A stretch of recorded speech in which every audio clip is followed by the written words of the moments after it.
Erik the Red. Erik Thorvaldsson, circa 950 to circa 1003, known as Erik the Red, was a Norse explorer, described in medieval and Icelandic saga sources as having founded the first settlement in Greenland. According to Icelandic sagas, he was born in the Jæren district of Rogaland, Norway, as the son of Thorvald Asvaldsson. He therefore also appears, patronymically, as Erik Thorvaldsson. The appellation the Red most likely refers to the color of his hair and beard. Icelandic explorer Leif Erikson was Erik's son. Exiles. Erik the Red's father, Thorvald Asvaldsson, was banished from Norway because of some killings. He left with his son Erik to northwest Iceland, where he died before 980. According to the Greenland saga, there was a man called Thorvald, who was the father of Erik the Red. He and Erik left their home in Jæren, in Norway, because of some killings and went to Iceland, which had been extensively settled by then, when Erik was about 10 years old. He sailed west from Norway with his family and settled in Hornstrandir in northwestern Iceland. The Icelanders later sentenced Erik to exile for 3 years for killing Eyjolf the Foul around the year 982. After marrying Theodild, Erik moved to Helkadalr, Hoxdale, where he built a farm called Eriksstaðir. The initial confrontation occurred when his thralls, slaves, started a landslide on the neighboring farm belonging to Valthjulf. Valthjulf's friend, Eyjolf the Foul, killed the thralls. In retaliation, Erik killed Eyjolf and Holmgangrapen. Eyjolf's kinsmen demanded his banishment from Helkadal. Erik then moved to the island of Oxney. He asked Thorgest to keep his setstakur, inherited ornamented beams of significant mystical value, which his father had brought from Norway. When he had finished his new house, he went back to get them, but they could not be obtained. Erik then went to Bolstad and took them. These are likely to have been Thorgest's setstakur, although the sagas are unclear at this point. Thorgest gave chase, and in the ensuing fight Erik slew both Thorgest's sons and a few other men. The dispute was resolved at an assembly, the Thing, which outlawed Erik for 3 years. Discoveries. Even though popular history credits Erik as the first person to discover Greenland, the Icelandic sagas suggest that earlier Norsemen discovered and tried to settle it before him. Tradition credits Gunnbjorn Ulfsson, also known as Gunnbjorn Ulf Krakason, with the first sighting of the landmass. Nearly a century before Erik, strong winds had driven Gunnbjorn towards a land he called Gunnbjorn's Skerries. But the accidental nature of Gunnbjorn's discovery has led to his neglect in the history of Greenland. After Gunnbjorn, Snebjorn Galti had also visited Greenland. According to records from the time, Galti headed the first Norse attempt to colonize Greenland, which ended in disaster. Erik the Red was the first permanent European settler. In this context, about 982, Erik sailed to a somewhat mysterious and little-known land that Snebjorn Galti Holmsteinsson had unsuccessfully attempted to settle 4 years before. He rounded the southern tip of the island, later known as Cape Farewell, and sailed up the western coast. He eventually reached a part of the coast that, for the most part, seemed ice-free and consequently had conditions, similar to those of Iceland, that promised growth and future prosperity. According to the saga of Erik the Red, he spent his 3 years of exile exploring this land. The first winter he spent on the island of Erisey, the second winter he passed in Erikshilmer, close to Hurefesnipa.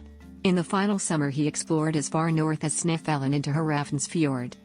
When Erik returned to Iceland after his exile had expired, he is said to have brought with him stories of Greenland. Erik deliberately gave the land a more appealing name than Iceland in order to lure potential settlers. He explained, people would be attracted to go there if it had a favorable name. He knew that the success of any settlement in Greenland would need the support of as many people as possible. His salesmanship proved successful, as many people, especially those Vikings living on poor land in Iceland and those that had suffered a recent famine, became convinced that Greenland held great opportunity. After spending the winter in Iceland, Erik returned to Greenland in 985 with a large number of colonists. Out of 25 ships that left for Greenland, only 14 arrived, 11 were lost at sea. The Icelanders established 2 colonies on the southwest coast, the eastern settlement Oristrabygd, in modern-day Qaqortoq, and the western settlement, close to present-day Nuuk. Eventually, a middle settlement grew, but many people suggest it formed part of the western settlement. The eastern and western settlements, both established on the southwest coast, proved the only 2 areas suitable for farming. During the summers, when the weather favored travel more, Each settlement would send an army of men to hunt in Disco Bay above the Arctic Circle for food and other valuable commodities such as seals, used for rope, ivory from walrus tusks, and beached whales. Eastern Settlement. In the Eastern Settlement, Erik built the estate of Brattahlid, near present-day Nasserswak. He held the title of paramount chieftain of Greenland and became both greatly respected and wealthy. The settlement flourished, growing to 5,000 inhabitants spread over a considerable area along Erik's Fjord and neighboring fjords. Groups of immigrants escaping overcrowding in Iceland joined the original party. However, one group of immigrants which arrived in 1002 brought with it an epidemic that ravaged the colony, killing many of its leading citizens, including Erik himself. Nevertheless, the colony rebounded and survived until the Little Ice Age made the land marginal for European lifestyles in the 15th century, shortly before Christopher Columbus's first voyage to the Americas in 1492. Pirate raids, conflict with Inuit moving into the Norse territories, and the colony's abandonment by Norway became other factors in its decline. Relations. Medieval Icelandic tradition relates that Erik the Red and his wife Thjodhild had 4 children, a daughter, Freydis, and 3 sons, the explorer Leif Erikson, Thorvald, and Thorstein.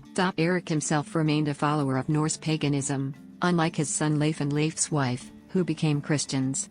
After being baptized by Norse king Olaf Tryggvason, Leif brought the message of Christianity to Greenland, becoming something of an evangelist. While his wife took heartily to that faith, even commissioning Greenland's first church, Erik greatly disliked it and stuck to his Norse gods, which, the sagas relate, led Thjodhild to withhold intercourse from her husband.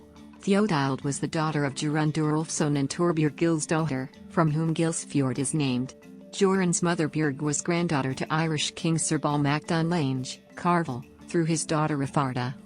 While not the first to sight the North American continent, Leif Erikson became the first Viking to explore the land of Vinland, part of North America, probably near modern-day Newfoundland. Leif invited his father on the voyage, but according to legend, Erik fell off his horse on the way to the ship and took this as a bad sign, leaving his son to continue on without him. Erik died in the above-cited epidemic the winter after his son's departure. There is no evidence that Leif was aware of his father's death until he returned to Greenland. Comparisons to Greenland Saga. There are numerous parallels to the Greenland Saga, including recurring characters and recounts of the same expeditions, though with a few notable differences. The saga of Erik the Red portrays a number of the expeditions in the Greenland saga as just one expedition led by Thorfinn Karlsefni, although Erik's son Thorvaldr, his daughter Freydis and Karlsefni's wife Gudrid play key roles in the retelling. Another notable difference is the location of their settlements.